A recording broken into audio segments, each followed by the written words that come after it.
দেখুন, বর্তমান ব্যস্ততার সময় অনেকেরই এক্সারসাইজ করা হয় না, এক্সারসাইজের জন্য সময় নেই, এক্সারসাইজের জন্য জায়গা নেই। তো আজকে আমরা দেখতে চলেছি যে সামান্য একটু ছোট জায়গাতে আমরা কিভাবে এক্সারসাইজ করতে পারি মাত্র 15 মিনিট সময় দিয়ে, সকাল এবং সন্ধে, এবং ডায়াবেটিক, কোলেস্টেরল এবং ওবেসিটির মতো এমন অনেক সমস্যা থেকে নিজেদেরকে দূরে রাখতে পারি। তো দেখে নিই এক্সারসাইজ। প্রথম এক্সারসাইজ নাম্বার 1, ঠিক এইভাবে হাত আর পা উপরে তুলুন। পা যখন নিচে নামাবেন খুব জোরে কিন্তু পাটাকে নিচে রাখবেন না, যতটা সম্ভব আমি আলতোভাবেই রাখছি। এটাকে করুন 50 বার।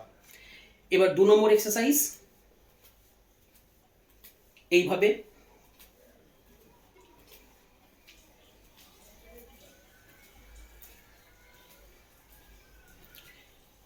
তিন নম্বর এক্সারসাইজ, এইটা ডান হাতের সঙ্গে বাঁ পা আর বাঁ হাতের সঙ্গে ডান পা যতটা সম্ভব পাটাকে উপর দিকে তোলার চেষ্টা করবেন। এটাও 50 বার করবেন। এক্সারসাইজ নাম্বার 4, এইভাবে একবার একটা করে পা পিছন দিকে নেবেন আর হাত দুটোকে উপর দিকে তুলবেন। যখন হাত উপর দিকে তুলবেন তখন শ্বাস নেবেন, যখন হাত নিচে নামাবেন তখন শ্বাস ছাড়বেন। এটাও 4 নম্বর এক্সারসাইজ। এবার 5 নম্বর এক্সারসাইজ, এইভাবে হাত দুটো কাছে আনবেন আর পাটাকে উপর দিকে তুলবেন।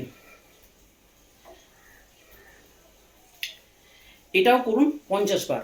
এই প্রত্যেকটা এক্সারসাইজ 50 বার করে করুন।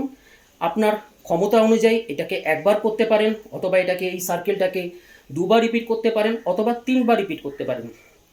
এই সামান্য কটা এক্সারসাইজের মাধ্যমে আমরা কিন্তু অনেক শারীরিক অসুস্থতা থেকে নিজেদেরকে দূরে রাখতে পারি।